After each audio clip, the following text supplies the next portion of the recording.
الرحمن الرحیم۔ محمد رحیم صاحب کراچی سے، ظہر کی نماز میں فرض کے بعد کی 2 سنتیں اگر فرض سے پہلے پڑھ لیں تو کوئی حرج ہے؟ میں نے کئی نمازیں اسی طرح پڑھی ہیں، اگر حرج ہے تو میں نے جو اس طرح پہلے سنتیں پڑھی اس کا ثواب نہیں ملے گا؟ دیکھیں، اگر فرض سے پہلے آپ نے 2 رکعت سنت پڑھ لی تو فرض کے بعد والی سنت اس سے ادا نہیں ہوتی، وہ پھر بھی پڑھنی پڑے گی، کیونکہ ظہر کے بعد جو فرض نماز کے بعد جو 2 سنتیں ہیں وہ فرض نماز کے بعد ہی ہیں، پہلے نہیں ہیں، تو اس لیے جو 2 رکعت آپ نے پڑھی وہ ثواب مل گیا، نفل ہو گئی وہ، ٹھیک ہے۔ ویسے بھی حدیث میں آتا ہے کہ بین کل اذانین صلاۃ، اذان اور اقامت کے درمیان نماز ہے، یعنی وہ الگ سے مستقل ایک سنت ہے کہ کچھ نہ کچھ نماز آپ پڑھیں تو اس کا ثواب مل گیا، لیکن وہ سنت مؤکدہ نہیں ہوئی۔ بہرحال اب اس کا کوئی تلافی نہیں ہو سکتی، آئندہ پڑھیں، آج فرض کے بعد پڑھ لیا کریں 2 سنتیں۔ انڈیا سے کسی نے پوچھا ہے کیا احتلام کے بعد آدھے بدن کو دھونا ضروری ہے؟ میں نے احتلام کے بعد ایسے ہی غسل کر کے نماز پڑھ لی تو کیا میری نماز قبول نہیں ہوگی؟ آپ نے اگر احتلام کے بعد غسل کر کے نماز پڑھی تو ہی قبول ہوگی، غسل کیے بغیر پڑھتے تو قبول نہ ہوتی، جب غسل کر لیا تو قبول ہو گئی۔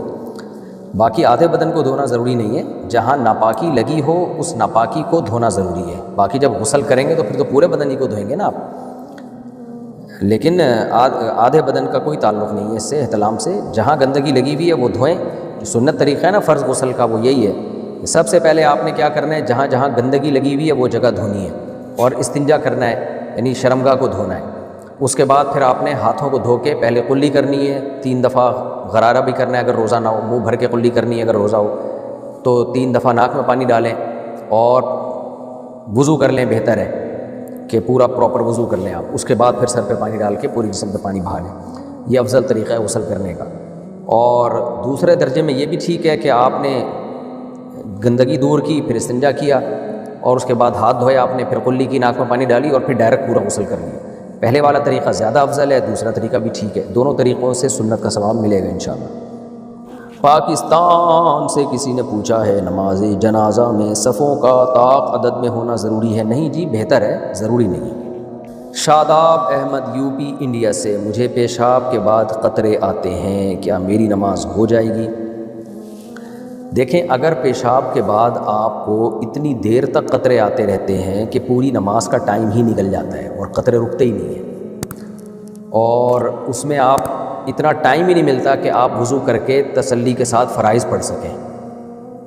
پھر بھی نکل ہی آتے ہیں بیچ میں، تو ایک دفعہ بھی اگر ایسا ہو گیا نا، یعنی کسی دن بھی ایسا ہو گیا کہ پوری نماز کا ٹائم گزر گیا اور قطرے نہیں رک رہے آپ کے، تو پھر شرعی طور پر آپ معذور بن جائیں گے۔ اور معذور کا مطلب یہ ہوتا ہے کہ پھر وہ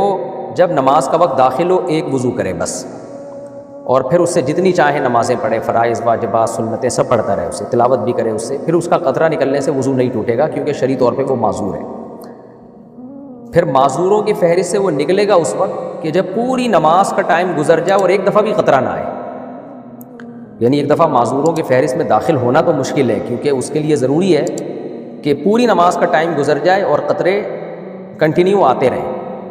آپ نماز ہی نہ پڑھ پائیں اس کو۔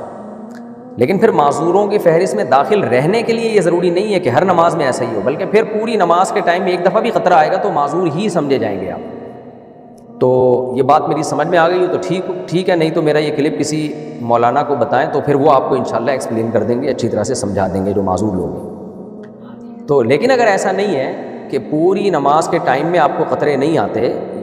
یا نہیں آئے ہیں تو پھر آپ معذوروں میں داخل نہیں ہیں، پھر آپ کو وضو اسی وقت کرنا پڑے گا جب قطرے آنا بند ہو جائیں۔ تو آپ کے لیے بہتر یہ ہے کہ آپ نماز سے پہلے پیشاب نہ کیا کریں،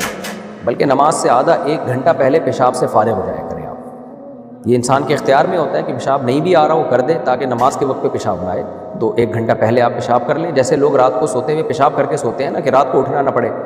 حالانکہ ان کو پیشاب آ نہیں رہا ہوتا لیکن وہ کر لیتے ہیں پہلے احتیاطاً کہ یار تھوڑا بہت بھی اگر بلیڈر میں، مثانے میں پیشاب ہے تو وہ بھی نکل جائے تاکہ رات ہم آرام سے سو جائیں۔ تو آپ نے یہ کرنا ہے کہ جب نماز کا ٹائم ہونا، جیسے جماعت کھڑی ہوتی ہے 3:30 بجے، 4 بجے، جو بھی ٹائم ہے، تو آپ نے 1 گھنٹہ پہلے پیشاب کر لیا، تو اس سے یہ ہوگا کہ جو قطرے 1 گھنٹے تک نکلنے ہوں گے نکل جائیں گے۔ تو اس کے بعد آپ نے کیا آدھا گھنٹہ پہلے، جو بھی آپ کو اپنی عادت کا خود پتہ ہوگا کہ کتنی دیر تک قطرے آتے ہیں۔ پھر جب نماز کے لیے آپ نے کھڑے ہونا ہے تو آپ نے کیا کرنا ہے بھائی، اندازے سے شلوار کو تھوڑا سا دھو دینا ہے کہ آپ کا خیال ہو جہاں جہاں قطرے لگے ہوں گے وہ جگہ، تو یہ انڈر ویئر پہن کے رکھیں تو اس جگہ کو اندازے سے دھو دیا کریں. اس پہ شک کرنا وہم کرنا جائز نہیں ہے کہ یہاں نہ لگا ہو، یا بھائی جہاں آپ کا خیال ہے کہ یہاں لگے ہوں گے تو وہ جگہ دھو دیں اور